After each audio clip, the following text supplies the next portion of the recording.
sreča smo si ogledali in videli, da jamranje v slovenski glasbi obstaja že od nekdaj. Zdaj pa je čas, da si pogledamo naslednji korak in sicer njegovo evolucijo. Jamr kot leitmotiv vsake pritožbe je živ organizem, kar pomeni, da se skozi čas spreminja.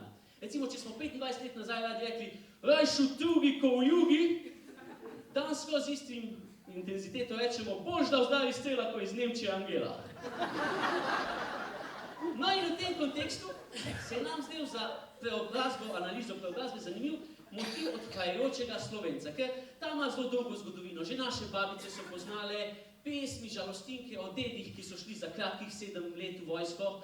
Naše matere so imele ganljiva pisma očetom v JLA, naše punce pa jokajo, ko gremo mi na študentsko izmenjavo.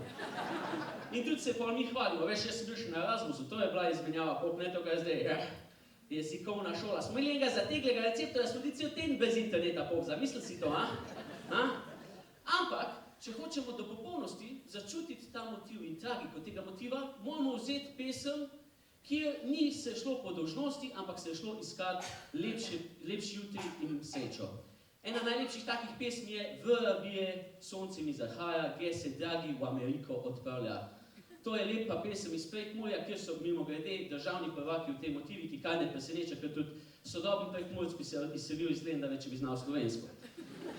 In zato smo mi navdahnjeni s tem tujim melosom naredili eno skladbo in bomo pokazali, kam bi se danes preobrazil ta motiv jamranja, oziroma kam mora danes Slovenec oditi po srečo in videli boste, da lahko Amerika pride v njegov dom.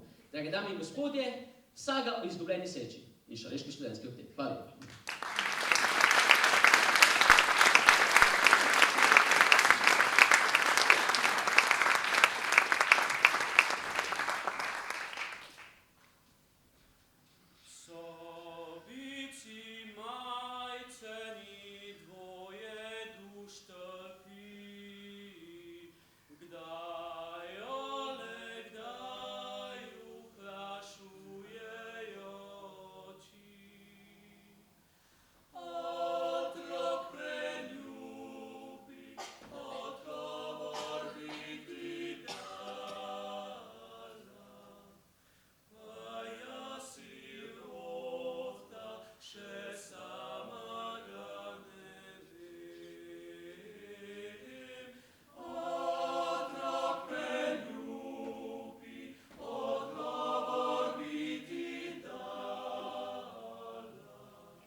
Vsi kričijo, so se sreče in polici že polzijo, velitani krepi naše koce šikani, takega nikjer druge še se ji ne slika. Sosede od zavisti kara znava.